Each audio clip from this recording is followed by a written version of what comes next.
Monsieur le défenseur des droits, Monsieur le ministre, Madame Francine Bernheim, Madame la princesse Martine Orsini-Bernheim, Prince, Mesdames et Messieurs les membres du conseil d'administration de la Fondation Les Amis de Pierre-Antoine Bernheim, Mesdames et Messieurs les membres de la commission scientifique du prix d'histoire des religions de la Fondation Les Amis de Pierre-Antoine Bernheim, chers confrères, chers collègues, Mesdames et Messieurs, chers lauréats, Sébastien Billiou et Joël Toraval. Le prix d'histoire des religions de la Fondation Les Amis de Pierre-Antoine Bernheim est aujourd'hui décerné pour la 3e fois par l'Académie des inscriptions et belles-lettres que la Fondation a jugé digne de cette tâche et à qui elle l'a statutairement confié. Bien qu'il n'ait que 3 ans, ce prix n'a déjà plus besoin d'être présenté. Mais ce succès même fait que nos pensées se tournent avec une émotion et une reconnaissance particulière vers ceux auxquels il doit d'exister. Pierre-Antoine Bernheim, qui l'aurait créé lui-même s'il ne nous avait quittés prématurément et brutalement il y a 4 ans, son père, M. Antoine Bernheim, qui lui a de peu survécu, sa mère, Madame Francine Bernheim, sa sœur Martine, ses amis enfin, au premier rang desquels Hervé Aron et Guy Stavridès, qui ont été rejoints par d'autres aussi généreux, aussi habités par le souvenir de Pierre-Antoine Bernheim et prêts à aider le champ d'études qui le passionnait tant et où il s'était illustré. Grâce à eux tous, grâce à Hervé Danesi, secrétaire général de l'Académie des inscriptions et belles-lettres, a été créé et confié, comme je le disais, à notre Académie, ce prix déjà prestigieux qui est le seul dans une discipline aussi importante à tous égards que l'histoire des religions. Ce prix dont le lustre a été renforcé par la qualité des ouvrages qu'il a récompensés les 2 années précédentes et de celui qu'il récompense cette année. Ce prix, je me permets de le dire, généreusement doté, au moins selon les standards des disciplines dites littéraires. Les prix de 10 000 € sont rares dans les disciplines comme les nôtres. Ce prix, enfin, qui attire de nombreuses candidatures, les éditeurs nous ont envoyé cette année, et cette année encore, c'était déjà le cas les années précédentes, plus de 20 ouvrages dont presque tous pouvaient sérieusement prétendre obtenir le prix. Et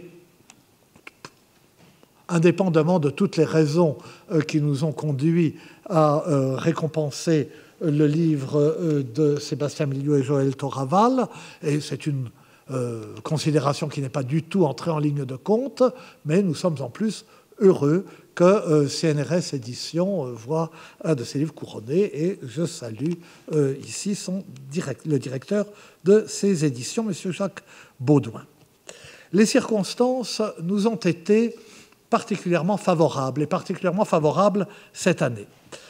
Certes, le conseil d'administration de la Fondation, sur proposition du jury composé de membres de l'Académie, couronne un livre parce qu'il est le meilleur et uniquement parce qu'il est le meilleur, sans faire entrer en ligne de compte d'autres considérations. Mais nous n'étions pas fâchés, je l'avoue, que le meilleur livre porta cette année sur l'Extrême-Orient. Les 2 années précédentes, le prix était allé à un livre sur le judaïsme médiéval avec Israël Jacob Yuval, Origine du Dieu biblique avec Thomas Römer. Or, notre prix entend prendre en compte l'histoire de toutes les religions. Le livre de Sébastien Billiou et de Joël Toraval, Le sage et le peuple, le renouveau confucéen en Chine, donc paru en 2014 chez CNRS Éditions, répond naturellement à ce désir de diversité. Il y répond même si bien qu'il nous entraîne dans des questions vertigineuses. Ces auteurs vont nous en parler dans un instant, ce que je suis évidemment bien incapable de faire. Je dis seulement pourquoi sa lecture m'a passionné et pas moi seul, puisque moi je n'étais qu'un parmi d'autres, et pourquoi elle m'a fait éprouver ce vertige qui nous saisit quand nous quittons la fermeté des repères familiers. Ce dont nous avons l'habitude, nous, occidentaux, c'est du processus par lequel une religion formalise sa théologie, puis l'articule sur une philosophie, sur une pensée juridique, sur des spéculations philologiques, et se cherche une rationalité. Nous sommes familiers du fides quaerens intellectum. Et tout cela nous est familier par le judaïsme, par le christianisme, par l'islam, qui ont fonctionné de cette manière. Mais voilà que nous sommes plongés dans un monde où tous les mots sont piégés. Et les auteurs nous en avertissent. Le mot confucianisme, création occidentale récente, n'a aucune pertinence. Le mot religion n'est pas véritablement une notion chinoise.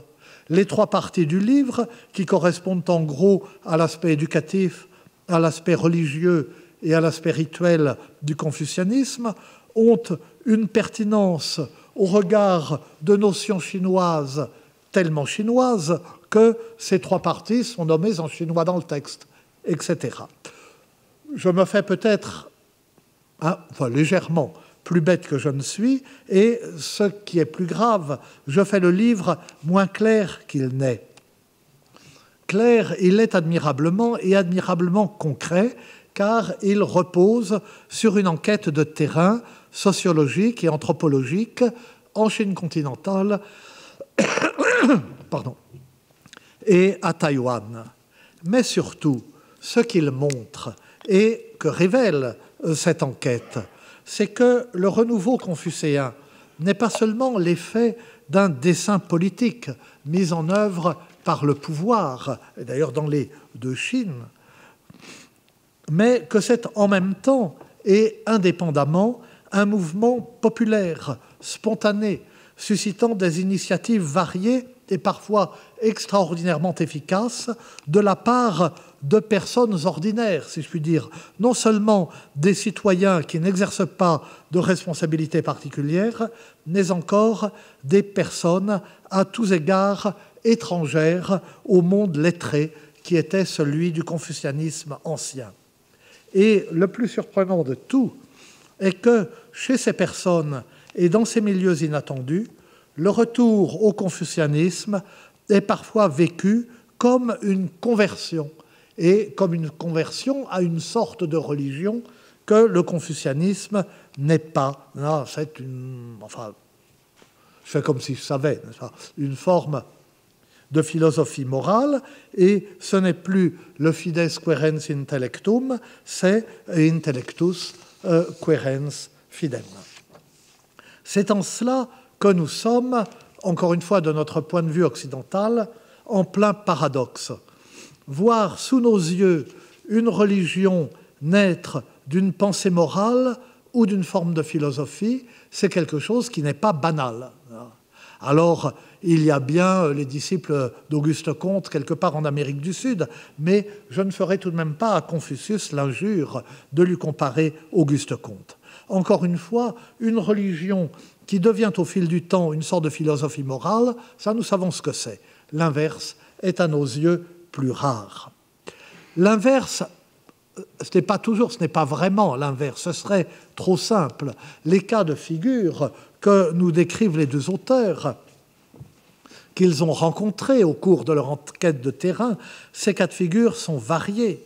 Le livre, en décrivant minutieusement des cérémonies et des rituels, en relatant des rencontres, en racontant des destins, en traçant des portraits, en rapportant des conversations ou des discours, montre la complexité des situations, des convictions, des motivations, dans toutes leurs nuances et parfois leurs contradictions. On rencontre des cas qui sont véritablement, au moins encore une fois à nos yeux d'occidentaux, des cas de conversion, avec ce que la conversion suppose d'adhésion individuelle de tout l'être, d'illumination, d'adhésion à quelque chose qu'on peut nommer le sacré. Mais on trouve aussi des formes de religiosité fondées essentiellement sur le rite, soutenant des revendications identitaires, parfois relevant du spectacle et permettant à ceux qui y participent d'être à la fois au dehors et au dedans. Ce livre obtient un prix d'histoire des religions, mais il nous invite à nous demander ce qu'est une religion, en nous entraînant loin de celles sur lesquelles nous fondons notre idée naturelle et spontanée de religion. De sorte que nous ne savons plus très bien où nous en sommes et que non pas nos certitudes, nous n'en avons guère, mais nos habitudes intellectuelles, mentales, morales ou religieuses sont ébranlées ou redistribuées. On connaît la vieille histoire, vieille parce qu'elle n'a peut-être plus, heureusement, aujourd'hui la même pertinence qu'autrefois, elle n'a même plus du tout, du monsieur qui arrive au paradis et à qui on fait faire la visite. Et on dit ici, ce sont les juifs, ici, ce sont les protestants, ici, ce sont les musulmans, ici, ce sont les animistes, ici, etc. etc. Bon. Mais la vue est bouchée par un mur très haut. Et le monsieur demande ce qu'il y a derrière le mur. Et on lui dit, chut, ce sont les catholiques, mais il croit qu'ils sont tout seuls. En fait, ça pourrait s'appliquer à d'autres. Eh bien, je dirais bien que le livre de Sébastien Biliou et de Joël Thoraval abat le mur, mais une fois plus, je tomberais à côté, parce que mon histoire, au regard de leur sujet, n'a pas de sens, puisqu'il semble qu'en chinois, et c'est le dernier coup porté à nos catégories préconçues, la notion qui pourrait vaguement ressembler à notre notion de religion exclut la possibilité d'un autre monde séparé du nôtre. De sorte que je n'ai plus qu'à me taire, qu'à avouer ma perplexité et à les écouter, mais naturellement, après leur avoir décerné ce prix que leur livre mérite tant. On avait un déroulé quelque part. Non, enfin bon.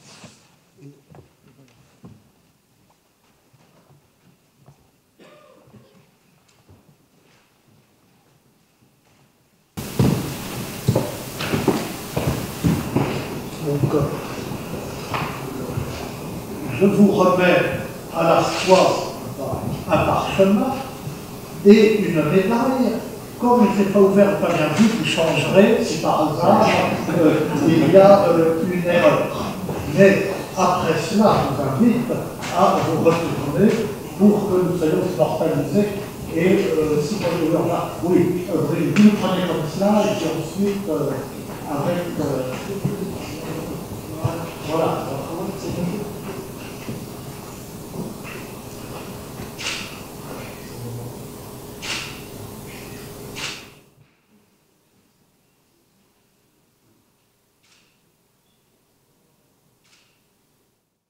Nous allons inviter les lauréats à nous rejoindre à la tribune, le président de l'Académie et moi, et à nous dire les choses intéressantes, pas après, mais balbutiement. Madame Francine Bernheim, Madame la princesse Martine Orsini-Bernheim, Monsieur le secrétaire perpétuel Michel Zinc, Mesdames et Messieurs les membres du conseil d'administration de la Fondation Les Amis de Pierre-Antoine Bernheim, Mesdames et Messieurs les membres de la commission scientifique du prix d'histoire des religions de la Fondation Les Amis de Pierre-Antoine Bernheim, Mesdames et Messieurs les membres de l'Académie des inscriptions et belles-lettres, chers collègues, chers amis, Mesdames, Messieurs. Le livre que votre Académie a bien voulu récompenser, Le sage et le peuple, a été écrit à 4 mains. Nous en appelons donc à votre indulgence devant ce discours commun, mais prononcé à 2 voix, successivement et non simultanément. Nous sommes infiniment honorés par cette distinction accordée par l'Académie des inscriptions et belles-lettres et par les membres de la commission du prix d'histoire des religions de la Fondation des Amis de Pierre-Antoine Bernheim. Nous leur exprimons notre profonde gratitude et remercions la Fondation de sa grande générosité. Toute notre reconnaissance va également à Maurice Godelier et aux éditions du CNRS, ainsi qu'à son directeur Jacques Baudouin, qui ont bien voulu accueillir cet ouvrage.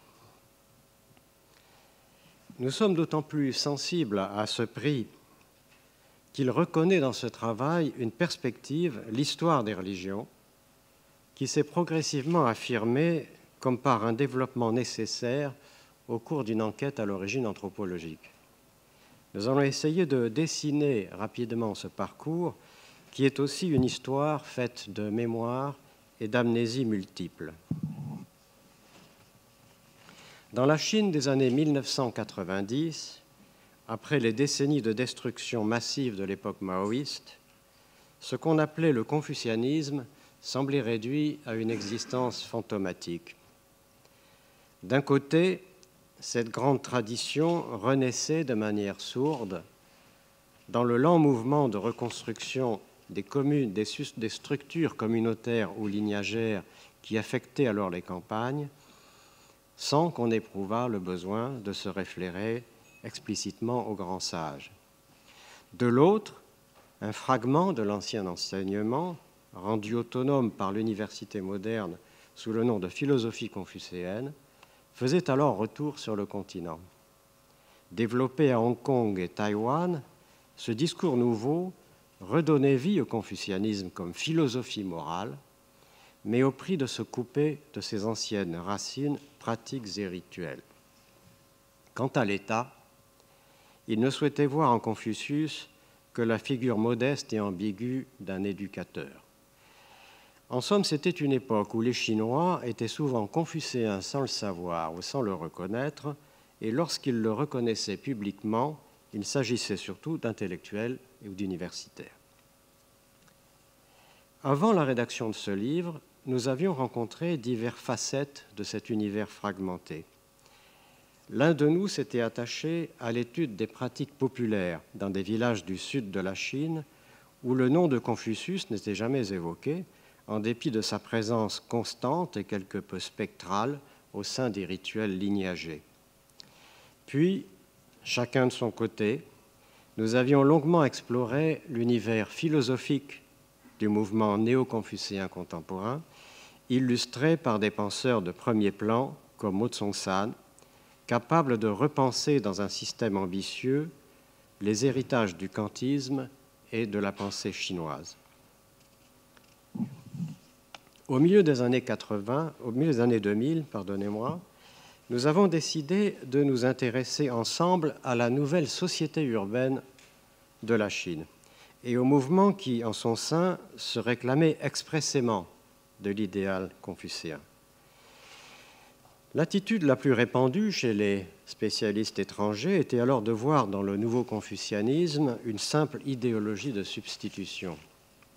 L'État communiste, disait-on, éprouvait le besoin d'instrumentaliser des éléments de sa tradition culturelle pour refonder une légitimité contestée.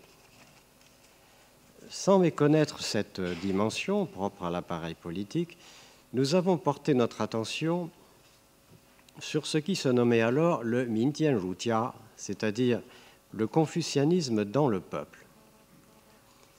Selon une ambiguïté qui était de nature structurale, ce qualificatif, le populaire, désignait soit des entreprises se développant en dehors de l'appareil gouvernemental, ce qui ne veut pas dire en dehors de son contrôle, soit des mouvements privilégiant l'éducation de la population ordinaire, et même la plus modeste.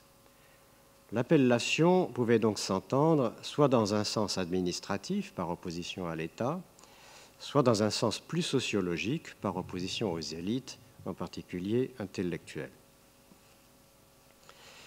Alors, un moment clé de notre enquête a été l'observation dans la province du Shantung, au sein de l'ancien temple déserté de Mencius, de la reconstruction progressive de rituels anciens par des gens venus du peuple.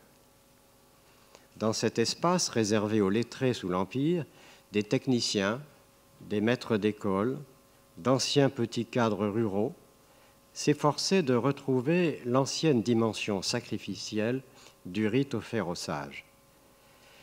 Venu, il faut le dire, avec un certain scepticisme, opérer la dimension proprement religieuse du renouveau confucianiste, nous avons été rapidement persuadés de la vitalité et de l'authenticité d'un ritualisme nouveau, développant de manière autonome un idéal d'autotransformation individuelle et collective. De fait, autour de la figure de Confucius et souvent de la lecture de ses entretiens, se développait alors en Chine un ensemble disparate d'initiatives populaires adonnées à l'éducation, à la moralité publique ou à la quête religieuse. Nous avons donc suivi ces différents acteurs dans les lieux très divers où s'organisaient leurs activités, de Pékin à Canton ou de Lanhui au Shanxi. Dans des petites écoles, des éducateurs formaient de très jeunes enfants à la récitation et à la mémorisation de textes classiques, en veillant à leur formation morale par des habitudes quotidiennes devenues de véritables petits rites. Ces établissements nouveaux, mais se réclamant de modèles anciens, parvenaient parfois à établir un espace communautaire, parfaitement à l'écart du système officiel d'enseignement, où maîtres et disciples suivaient des règles de vie communes. À la récitation collective des classiques, on prêtait une efficience particulière et presque magique, grâce à un processus d'intériorisation corporelle. Nous avons étudié les divers aspects de ce que nous avons appelé l'anti-intellectualisme de ces mouvements, privilégiant le corps plutôt que la réflexion critique ou théorique, l'enfant plutôt que les adultes formés par l'idéologie officielle, et le peuple plutôt que les élites intellectuelles acquises à des modèles occidentaux. Nous nous sommes également rendus dans des entreprises où la propagation des idéaux confucéens prenait des formes très diverses, allant de l'endoctrinement autoritaire à des formes plus collectives, associant parfois managers, employés, clients et enfants de ces derniers, dans des débats et des récitations faites en commun. Quant aux temples, en particulier les anciens temples des lettres, longtemps abandonnés à une gestion patrimoniale ou touristique, ils étaient le théâtre de reconstructions effectuées sous une forme parfois séculière, comme dans le cas des rites de passage, mais avec le déploiement de virtualités restées inscrites dans la culture chinoise et de nature indéniablement religieuse. Pour autant, tous ces lieux urbains, investis par les initiatives de groupes d'activistes, restaient en quelque sorte multifonctionnels, accueillant des activités parfois indissolublement éducatives, sociales et religieuses.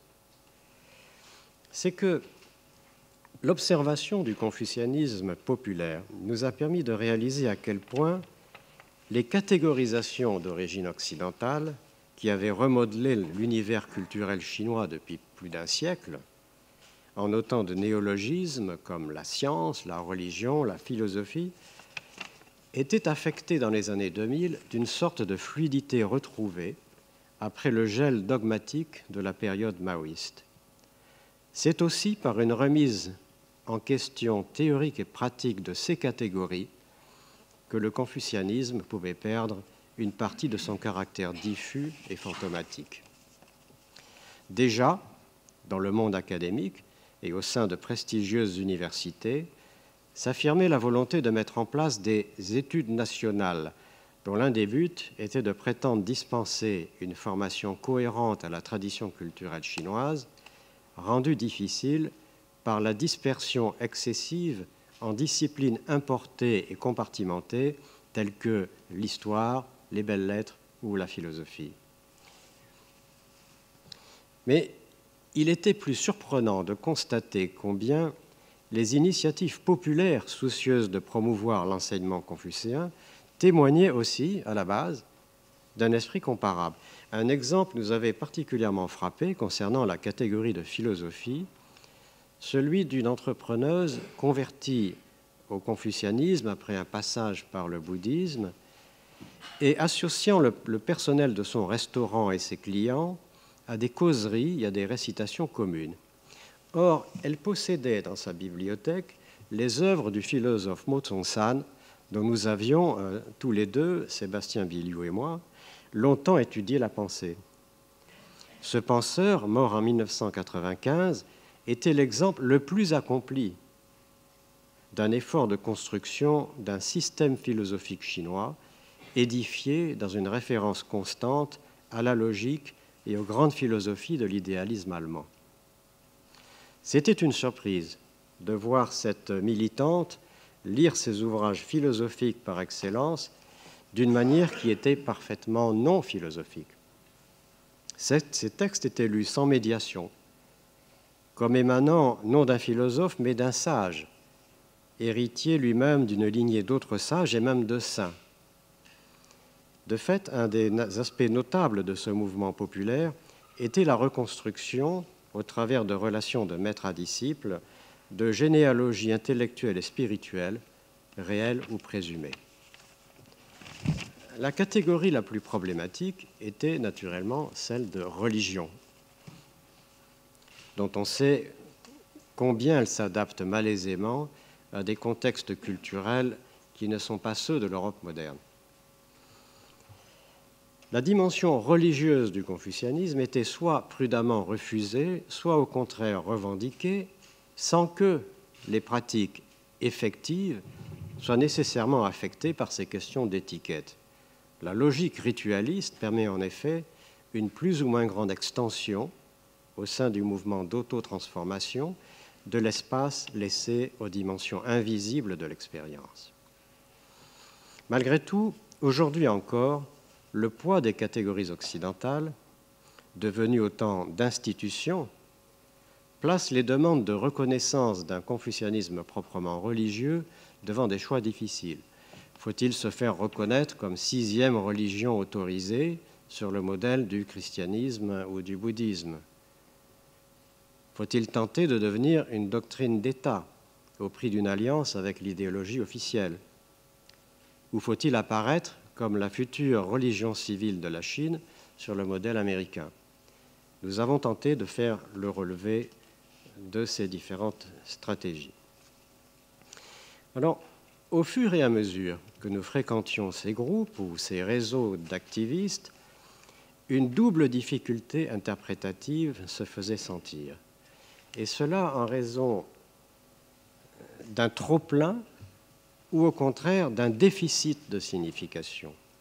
D'un côté, une superposition de sens multiples pouvait affecter un même comportement, comme dans le cas d'anciens cadres communistes mêlant à la pratique d'un nouveau ritualisme un langage corporel et une rhétorique empruntée à la culture politique du maoïsme. De l'autre, en revanche, des lacunes dans le discours des acteurs, l'absence de certaines références à un passé oublié, rendait peu lisible ce que ces mouvements pouvaient avoir d'original ou au contraire de très familier. Il fallait donc se tourner vers l'histoire et essayer de restituer une continuité historique que les bouleversements de la période communiste avaient parfois rendue obscure. C'est ce que va tenter de faire mon camarade. Cette mise en perspective historique s'imposait d'abord dans le domaine des pratiques éducatives. Les diverses entreprises organisées autour de la récitation des classiques se réclamaient de modèles anciens, ceux des anciennes écoles ou académies confucéennes, et mettaient en cause un siècle de pédagogie inspirée de l'Occident au sein des institutions modernes d'enseignement. Elles défendaient notamment une psychologie de l'enfant contraire à celle de l'enseignement officiel et fondée sur la mémoration et non sur la compréhension. Indirectement, c'était toute la conception pédagogique héritée des Lumières européennes qui se trouvait ainsi rejetée. Seule une rétrospective historique pouvait en réalité montrer ce que pouvaient avoir d'arbitraire ces reconstructions de la tradition, réduisant celle-ci à une sorte de fondamentalisme et méconnaissant ses propres ressources critiques. Ce travail d'historien était aussi nécessaire pour restituer un pan entier de l'histoire du confucianisme qui avait été largement oublié. nous avions observé une organisation fondée en marge de toute institution et attachée à développer des initiatives éducatives et caritatives auprès des populations les plus humbles, aussi bien dans les villes que dans les campagnes. Son fondateur se réclamait d'un lettré confucéen célèbre, Liang Shuming, mais aussi des écrits d'un paysan sans éducation, doté de pouvoirs de guérisseur, Wang Fengyi. Une pratique se trouvait ainsi justifiée, où une forme de thérapie se joignait à l'éducation morale. Or, ce personnage, Wang Fengyi, avait déjà inspiré dans les années 1920 un mouvement populaire se réclamant d'une éthique confucéenne, la société de la moralité universelle. Ainsi se trouvait établi le lien, resté un peu souterrain, entre certaines initiatives contemporaines et un héritage parfois occulté, propre à l'époque républicaine. L'existence de ce que la recherche la plus récente a redécouvert sous le nom de société rédemptrice. Ces organisations de masse, regroupant parfois des millions de membres, étaient souvent syncrétistes d'inspiration et attachées à des idéaux de bienfaisance, d'éducation et de salut religieux. Elles accueillaient aussi bien les milieux populaires que d'anciens lettrés laissés sans emploi par l'effondrement de l'ordre impérial. Au lendemain de la guerre contre le Japon, elles avaient été réprimées par les autorités nationalistes et surtout communistes. Replacés dans une telle continuité historique, certains développements du modeste confucianisme populaire des années 2000 prenaient un relief nouveau.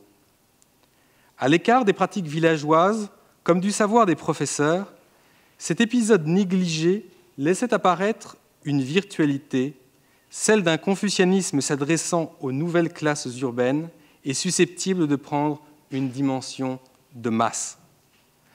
La prise en compte de cette perspective était encouragée non seulement en amont par la restitution de ce passé républicain, mais aussi, et en quelque sorte en aval, par l'observation des développements poursuivis dans l'île voisine de Taïwan.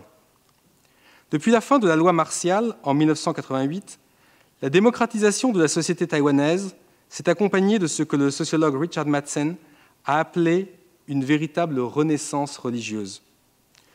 De puissantes organisations religieuses, gérées de manière très professionnelle, y assurent la diffusion de l'éthique sociale confucéenne au travers d'un enseignement inspiré par le bouddhisme ou le syncrétisme. Une de ces organisations, à l'idéologie syncrétiste et millénariste, le Iguanda, la voie de l'unité reliant toutes choses, fait l'objet d'une étude par l'un de nous deux. Sortie d'une existence clandestine pour devenir une puissante église, revendiquant à Taïwan plus d'1 million de membres, elle contribue pleinement à l'éducation par les classiques et entretient depuis peu des contacts discrets avec les autorités communistes du continent. C'est qu'il est vain de vouloir rechercher un confucianisme à l'état pur. Rappelons que cette notion est une invention, au XIXe siècle, de la science moderne des religions et qu'elle ne recouvre qu'imparfaitement les classifications autochtones. En particulier, son destin moderne ne peut être saisi que replacé dans l'ensemble plus vaste de la culture chinoise et de la cosmologie qui lui est particulière. C'est pourquoi nous avons terminé notre enquête par une observation des rituels d'État, qu'il s'agisse de l'État nationaliste ou de l'État communiste. Pour mieux comprendre la nature de ces pratiques politico-religieuses, nous avons comparé deux situations sur le continent et sur l'île de Taïwan. Dans le premier cas, nous avons analysé ce qui nous est apparu comme une situation de parallélisme entre confucianisme officiel et mouvement populaire. Dans l'autre, une situation d'emboîtement. Sur le continent, les cultes rendus à Confucius dans le Shandong, et on pourrait reconnaître un semblable dispositif dans le culte rendu à l'empereur jaune dans le Shanxi, laissaient apparaître un double visage. Les représentants de l'État communiste organisaient ce que nous avons appelé un cérémonial de nature politique, ne prenant en compte que les nécessités de l'univers visible.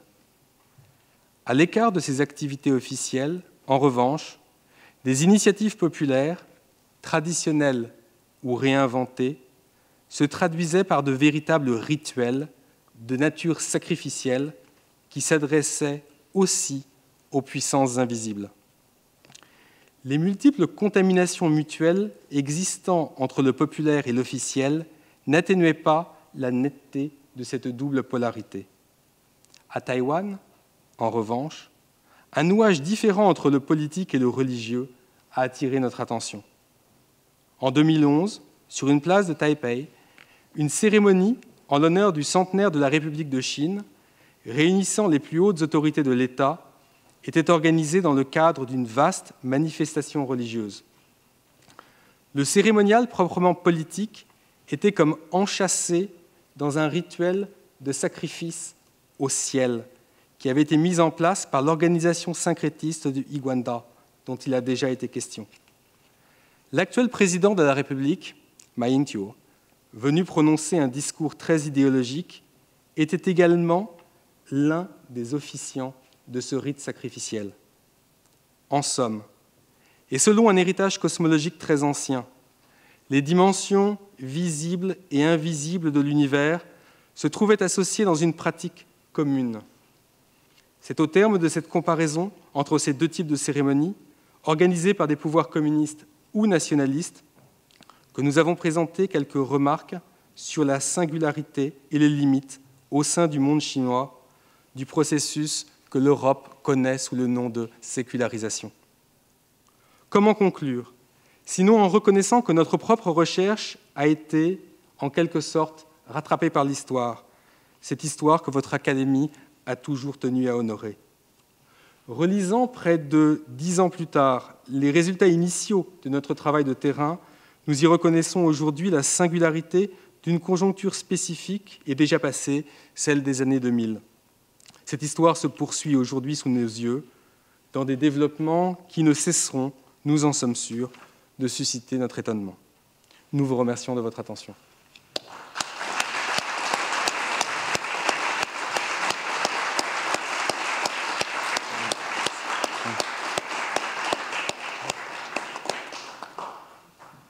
Merci, c'était vraiment remarquable. Pas autant que le livre, que vous êtes tous invités à lire, si vous l'avez déjà fait, n'est-ce pas ? Mais vous nous avez mis tous les deux en appétit, au moins ceux qui ne l'ont pas encore lu. Et nous ne sommes pas rassasiés, nous recommencerions indéfiniment. Mais en attendant, nous nous rendons tous dans les salons du rez-de-chaussée pour prendre des rafraîchissements bien mérités.